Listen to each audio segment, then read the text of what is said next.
It's Thursday the 8th of April at 15 Kittiwake Close, and that's my back garden, and there is my little bedroom. And as night fell, Crispy and Phil arrived and we started planning Scarborough Scooter Rally 1982. And here's Crispy in my little bedroom, and there's me in my bedroom, just messing around. And then here's Phil. Now Phil is the guy that's planning the route to Scarborough. Now, before we go any further, we are now not called the Lowestoft Drifters, we are called the Lowestoft Scooter Club. And here is our patch. I'll get to that patch later on, because it's about the worst patch that's ever been made by any scooter club. Back in my bedroom, and a route had been planned from Lowestoft right up to Scarborough. And the plan was we'd meet at 6 AM. Here I am in my little house. Right then I went all the way up Burnt Hill Way, this is a long way, all the way to Beckles Road, and there we are at the Esso station, and this is where the photograph was taken. So let our journey begin. So who was going on this little trip? First of all, we've got Richard Crisp, we've got Andrew Dawson, John Sharman, Phil Knights, then there's Jamie Hunt, me, and then there's Ray Walsh, and Matty, and of course who's not in the picture right now is little Dawn Newbury. One more photo shoot. Here we are again. From the left, as best to my knowledge, is Crispy, Ray Walsh. Down the bottom is Jamie. Then we've got, oh look at that, John Sharman with the very, very bad patch. There's me on the right next to John Sharman. Then there's Phil. Obviously Dawn's taking a photograph. Let's hit the road.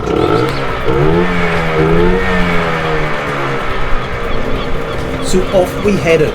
Now everything was going really, really well. But then halfway we suddenly took a wrong turning. And I heard Richard shout, oh, I can't go on the motorway. I'm only still on L plates, and if a policeman see me, that's it, I'm gonna get pinched. And before we knew it, you guessed it, we heard a siren. It's a fucking mod with L plates. Let's get the bastard. And before you knew it, the policeman caught us up and pulled over Richard, so we pulled over as well, waiting for our friend. And the policeman said, keep moving! So not wanting to upset the police officer, we basically fucked off and left Richard on the side of the road with the policeman. So at the nearest junction we turned off, waiting for Crispy.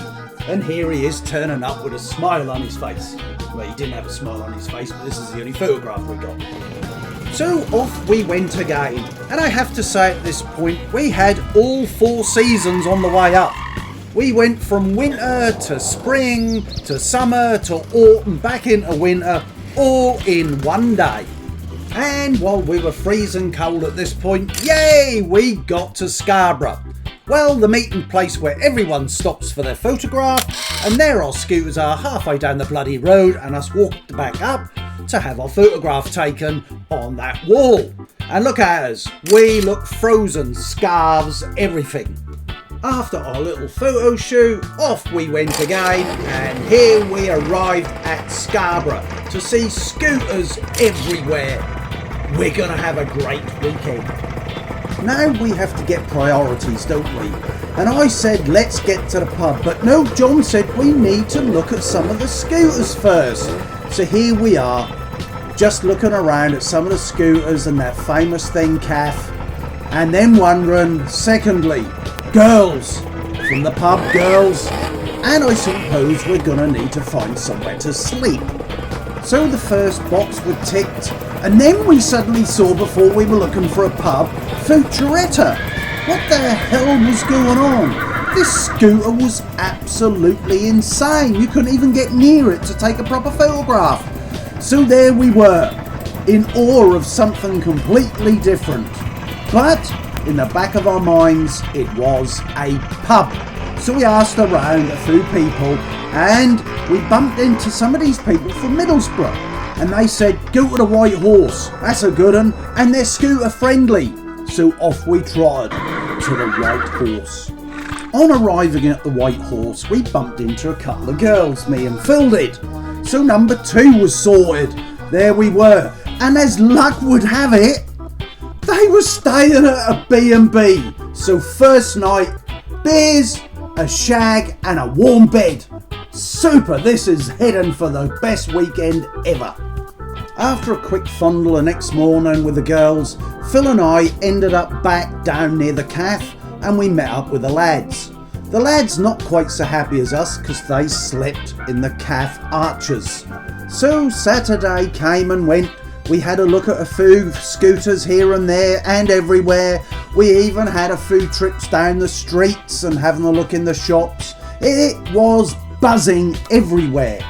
It was now back to our local evening where hopefully we're going to sell a few patches. Well, our shitty patch of course. But there we met a couple of locals, Bed and Barney. And then there's from Middlesbrough, Sue and Sean cuddling up together. And then of course we had Dino, Sharon and Dave. And there's us, the gang, together with some of the other guys. We're going to have such a smashing... Alright, we're going to get pissed, let's face it. We're going to get rat-assed tonight, just look at us. This is the night of all nights. And we've secured another shag with the girls. Or so we thought. The evening was going really well. The White Horse was buzzing. But I had a little problem. No, not down there. The problem was I had these 10 patches and I had the shittiest patch and I couldn't sell them to anybody. So my new best friend girlfriend with her lovely warm B&B said wait till near the end of the night when everyone's pissed and I'll walk round and I'll sell them. And she sold all 10 of them. And I wonder the next day when people woke up going, what the fuck is this pile of shit? Anyway, we're now heading back to the B&B, but now we're not on our own. John, Dowser and a few other people decided that they were going to come with us. So there we were walking towards our B&B and there was a load of mods up front. Now, this is where it got interesting because there was a load of skinheads went straight behind these mods. And then I saw a knife come out and swoosh of the knife. This poor guy with white stay pressers got slashed across his ass and there was blood everywhere. So we made a quick exit into our B&B, locked the door and that was us settled for the night. Now, tomorrow is yet another day. So sun up and it's now Sunday morning. And I went down to the local cafe with Phil and John where I got talking to this really nice skinhead. We had a good chat and a good laugh. Now I'm going to wind forward 2 weeks later and here's the same skinhead. Not looking quite so nice as he did when he was in the calf talking about reggae and ska. So here we are off now. We're now going to look round. It's our last day to have some fun. By now John had hooked up with this girl. Crispy had hooked up with this girl. And we had a look round town. We looked at scooters. There were scooters everywhere. And these particular 2 were my favourite. These little skellies, this blue and yellow one. Then there was these other ones. This one and that one. There were so many of them. And I didn't see Futuretta anymore.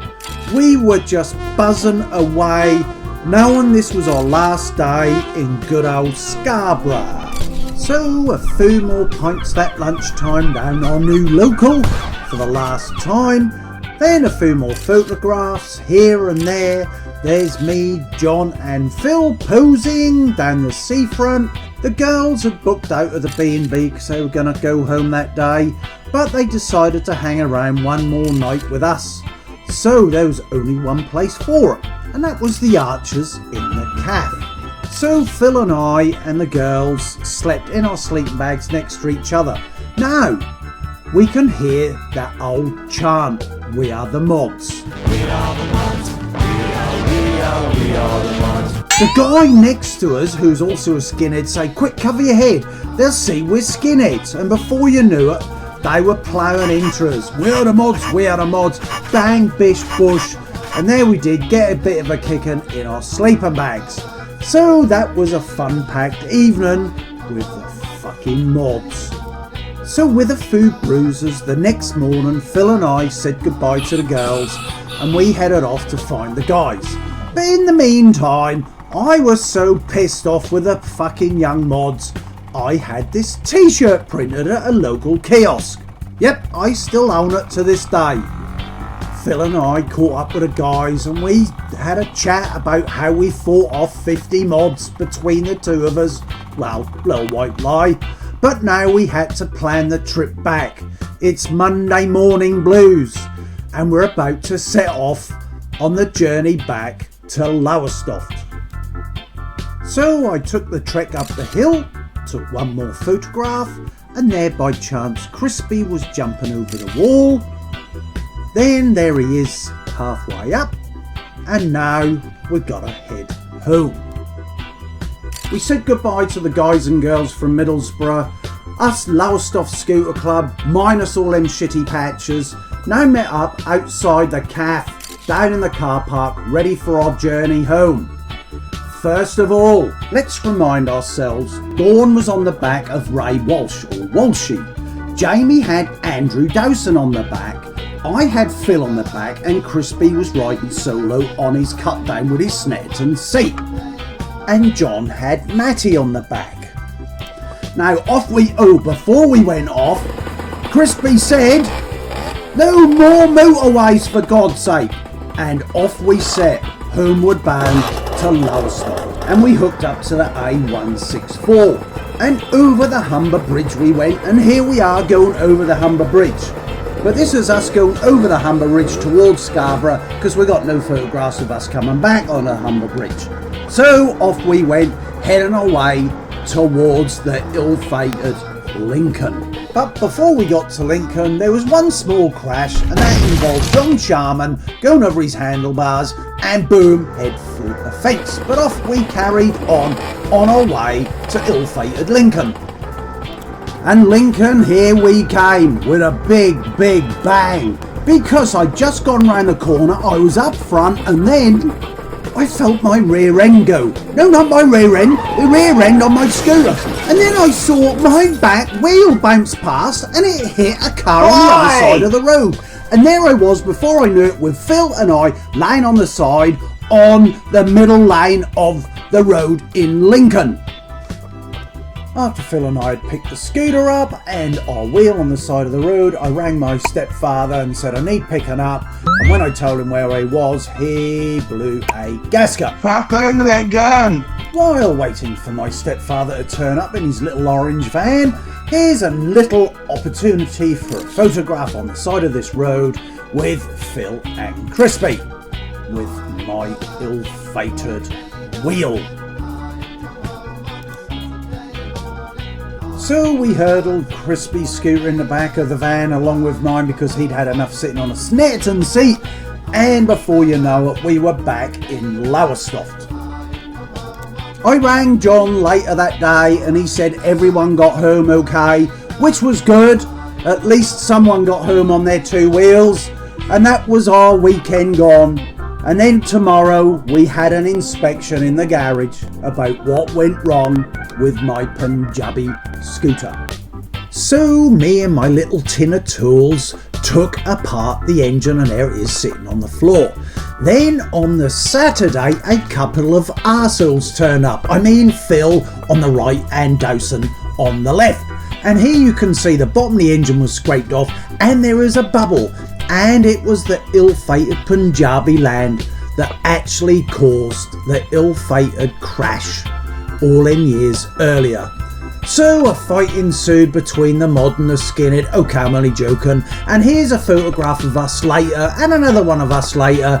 You know, we had such a good time at Scarborough Scooter Rally. We did have fun. We carried on as scooter boys, scooter skins, and the odd mod we kicked in. No, only joking. And life continued in Lowestoft with the Lowestoft Scooter Club and our really shitty patch. Out of bed at 8 a.m. Out my head by 10:30. Out with mates and dates and friends. That's what I do at weekends.